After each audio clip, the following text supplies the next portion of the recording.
এত কান্না করতে নেই বাবা, ছিঁড়ে গেছে তো কি করা যাবে? এই পেজে লেখো না, এই পেজে লেখো। তা আমি এটা কি সেলোটেপ লাগিয়ে দেবো? তা কি লাগিয়ে দেবো? ছিঁড়ে গেলে কি করা যাবে?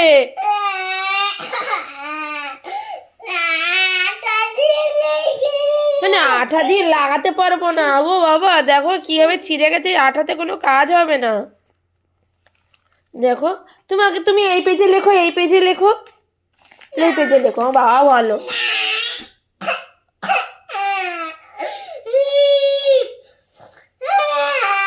লিখতে গেলে ছিঁড়ে যায়, এতে কান্না করার তো কিছু নেই। তুই তো অনেক খাতা তো ছিঁড়েছিস এইভাবে, এখন আমার এত কান্না পাচ্ছে কি কারণে? আগেও তো অনেক পেজ নষ্ট করেছিস ছিঁড়ে ছিঁড়ে, তো এখন এত কান্না পাচ্ছে কেন?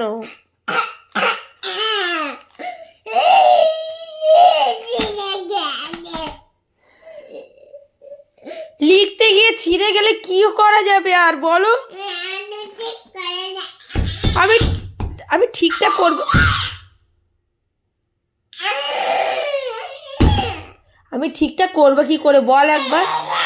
আঠা দিয়ে হবে না, সেলোটেপ লাগিয়ে দিই, সেলোটেপ লাগিয়ে দিই। কেন সেলোটেপ লাগালে কি হবে?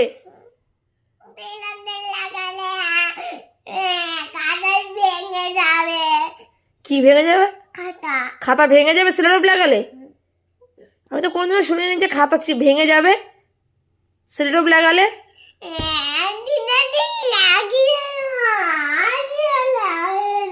লাগিয়ে দেবো না সেলোটেপ? ঠিক করে কাঁদছিস, ও কিভাবে কাঁদছিস? এই খাতায় এইখানে লেখো, ওটা তো লিখতে হবে না, এইখানে লেখো, এখানে লেখো। আর তুমি এখানে এফ লিখেছো কি কারণে? আর এগুলো কি লিখেছো? এটা কি? হ্যাঁ এখানে 6 লিখতে হবে, তো 6 লিখেছো, 6টা এখানে ঠিকভাবে লিখতে পারতে।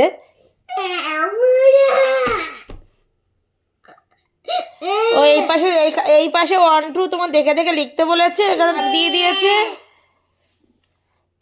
ওই দেখো আরো ছিঁড়েছে। এই এটা তো এটা বেশি বদমাইশি হয়ে গেল, বেশি বদমাইশি হয়ে গেল। হ্যাঁ সপ্তাহখান দিয়ে